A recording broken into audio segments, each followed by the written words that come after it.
The greatest lesson I learned from my mother is unconditional love.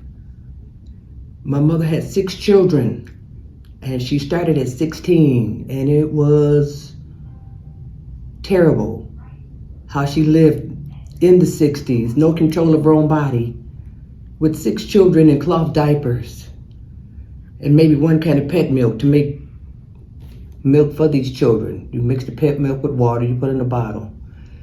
And so times were hard because my father was not a provider. Sure, he worked for General Motors, and General Motors pumped millions of dollars into Flint every Friday, but he didn't bring his check home. So my mother had to make do with whatever she could do, sewing our clothes, making homemade food. I learned from my mother tenacity. I learned to focus and not to give up, to shoulder the weight and the responsibilities to which you are given, and to pray to God for strength, for direction, for instruction, because that's the only way you can make it, if you trust in the Lord.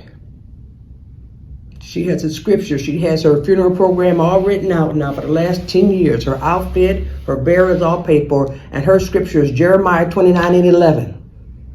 And so that's what you hold on to, the promise of God. For I know the thoughts and the plans I have for you, of a good and expected end. So my mother instilled in us, well, it might look bad now, but it's going to be okay. So the woman who took the can of pet milk and added the water to feed her babies took us all to Hawaii. And we all had private rooms with ocean view balconies. Some people had 2 balconies, but I ain't saying who that was. My mother rose from poverty, abject poverty, to do this now. Bless God, bless God, bless God. The lessons I learned from my mother was to work hard, to depend only on God, because you can't depend on other people, but to depend on God. She was a woman that worked hard, a woman that raised 2 girls alone, and I was the mother of the house, and she taught me how to be the mother. My mother was a nurse, and so nurses work long hours, and she taught me how to be a mother, and I'm so thankful to her. She is in heaven now, and I'll get to see her when I get there.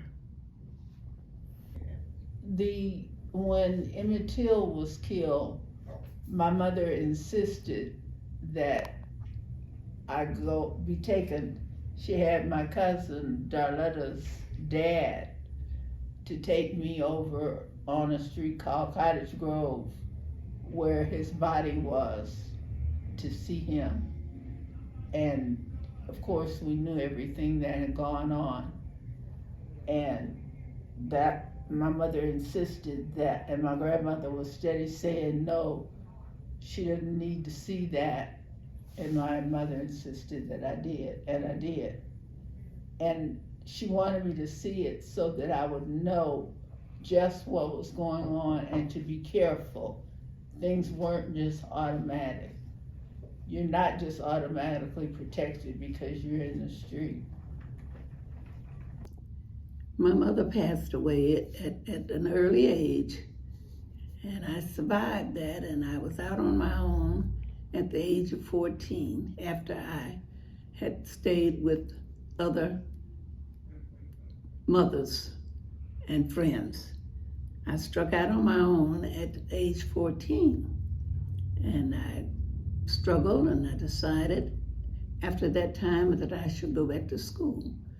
So I was in high school, but I dropped out. And after I grew up to about 19, I decided to go back to night school. And I did finish night school and went on to become a nurse. And after becoming a nurse, I decided I needed more education. So I went then to become a nurse anesthetist. And I've done well. God has blessed me for 93 years. I was able to work for 30 years in anesthesia, and I know that children today can make it because the opportunities are great, and I look forward to them making it good, because I know another thing, that God can help them if they just look into stay on the right path. So my earliest memory of being a mother is I had several miscarriages, and a matter of fact, I have 4 children waiting for me in heaven now. But my earliest memory of being a mother is when I first felt my son kick in my tummy. And I thought about what a miracle it was that I could create who I was, and that God had given me that ability. And the whole time I was pregnant, that's what I meditated on. And I would sing to him. And he had a brother in there, but that brother didn't survive. But I thank God for that one child that I had. And so that is my most vivid memory. I've raised many children. And as a matter of fact, I even left New Jersey to move to California to take care of my nephews and nieces. So I've mothered quite a few children. Going to the doctor with some serious cramps. I just didn't feel right. Something was wrong, and I didn't know what it was. And then I went to the doctor, and that was my first time ever having a pap smear. I didn't know what was going on. And the doctor said, well, I'm gonna have my nurse give you a pelvic. And I asked him what was a pelvic. And her name was Delia. And he said, well, Delia, take her in the room and give her a pelvic. And he did. And when we went in the room, he said, Delia, come here. At that time, the nurse didn't go in when they were doing a pelvic on you. And he said, would you look at this? She thinks she's pregnant. And that was in May. And my daughter was born in August. My earliest memory of being a mother is being told that I was pregnant. So from that moment on, I accepted the responsibility of bringing forth a life, to assume the responsibility for bringing forth that life. And so I was 21, and I was a member of a great little church. And they welcomed me and loved me because they were my family, 4 generations of preachers. But I was not married, and so I anticipated to be sent through hell. But instead, my grandfather, the pastor, called me and said, no, there's no shame. We love you. So that's my earliest memory. Unfortunately, I was not blessed to give birth to biological children. However, God blesses us with anything and everything that we need in this life. My mother passed away when I was 8 years old, and I was passed around from relative to relative during my year, but God still blessed me. He cradled me with both arms for 93 years. I'm so happy to be here today to tell you that we are not all blessed with children, but it is one of the greatest blessings that God could give you. And during my life, I didn't have children of my own, but I nurtured so many others. I now have children all over the world. I'm blessed. The best part for me of being a mother was the companionship I have with my daughters. That has sustained me in so many ways. You hear people say, I wonder how, the song said, how I got over. I sit back and wonder how, I know how I got over. I got over because of my children. And that was, if I hadn't had my children, I don't know where I'd be today. The most rewarding part of being a mother is to see your children grow to adulthood, grow to responsibility, grow to independence, and then grow to use all the lessons that you instilled in them.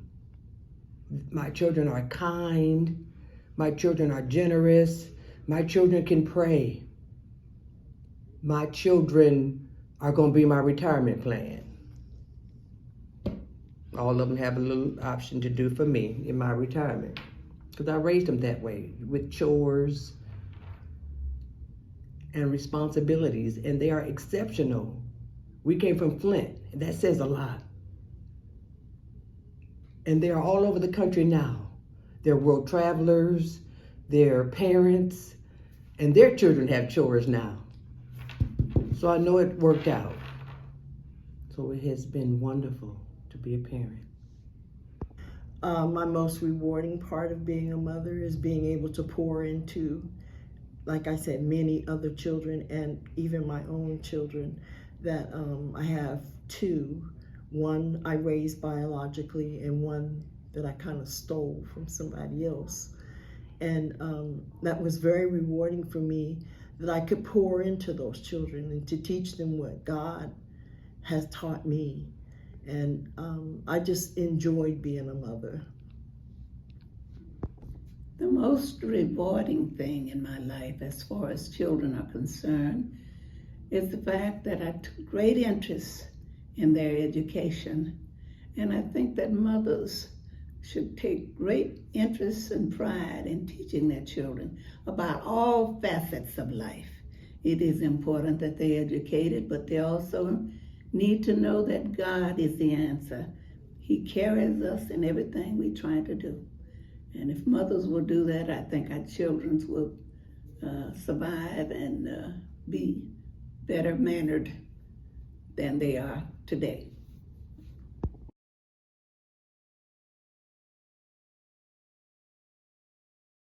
I'm a mother. Of course my favorite line is "because I said so." I'm a mother. Of course I'll give you something to cry about.